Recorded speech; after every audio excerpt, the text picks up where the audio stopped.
কিন্তু কেন 25 তারিখ রাতের বেলায় এই ক্র্যাকডাউন করলেন এই কথা কিন্তু কেউ বললো না। এই বিহারীকে হত্যা করলো কারা সেটা যদি এখন বলেন, সমস্ত ইতিহাস বলতেছে এই মুজিববাদের লোকজনরা। বাড়ি গিয়ে নাকে তেল দিয়ে ঘুমিয়ে থাকো, পরশুদিন হরতাল ডেকেছি। তাহলে একটা লোকের যদি মুজিববাদ বলে থাকেন, তাহলে একটা লোকের প্রথম উদ্দেশ্যটাই হচ্ছে খারাপ, এই দেশটাকে ভাগ করতে হবে, করে ইন্ডিয়ার হাতে কিভাবে তুলে দেওয়া যায়। আসেন 70 সালে ইলেকশন, ভাইদের কথা বলছে, ভাসানী ন্যাপ সেই সময় যদি ইলেকশনে পার্টিসিপেট করতো, শেখ সাহেব জীবনে কোনোদিন সংখ্যাগরিষ্ঠতা পারত না। ভাসানী কি বললেন যে ভোটের আগে ভাত চাই বলে তিনি ইলেকশন থেকে সরে আসলেন, যাতে মানুষ এক পাতা হয়ে কি করতে পারে, ভোট দিতে পারে, তাই তো?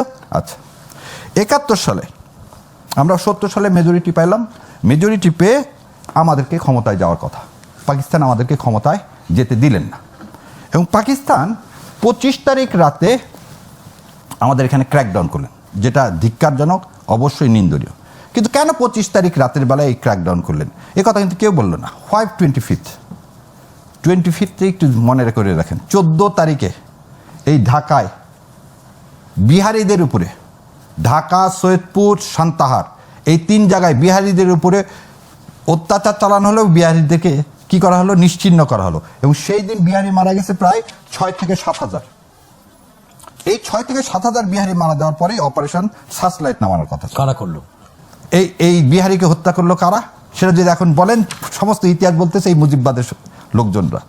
তার কোনো দালিলিক প্রমাণ আছে? আচ্ছা আছে, আমি বলে দিচ্ছি। গেল, কিন্তু কথা হলো তার মানে এনাদের সরকার 25 তারিখ রাতে ওই ইস্যুকে নিয়ে এসেই আমাদেরকে কি করতে পারে, এই নির্মমভাবে করতে পারে। আসেন 25 তারিখে শেখ সাহেব, সবাই বলে 25 তারিখে শেখ সাহেব ঘোষণা দিয়েছেন, তাজউদ্দিন আহমেদের মেয়ে শারমিনের লেখা এই বই, এই বই 2012 সালে বেরোয়েছে, তখন কে শেখ হাসিনা ক্ষমতায় না। এই বইয়ের 60 নম্বর পাতায় বলতেছে অডিও নিয়ে গেছে কে, তাজউদ্দিন আহমেদ। আর এই প্রসঙ্গে একটু বলে রাখি, তাজউদ্দিন আহমেদ কিন্তু একটা হাফেজে কোরআন, আমি জানি না আপনারা জানেন কি না, একজন হাফেজে কোরআন। সে বলতেছে আমি অডিও রেকর্ড নিয়ে গেলাম যে আপনি সারা দেশের জন্য যুদ্ধের ঘোষণাটা দেন। শেখ মুজিব উত্তরে কি বললো জানেন? শেখ মুজিব বলল, বাড়ি গিয়ে নাকে তেল দিয়ে ঘুমিয়ে থাকো, পরশুদিন হরতাল ডেকেছি।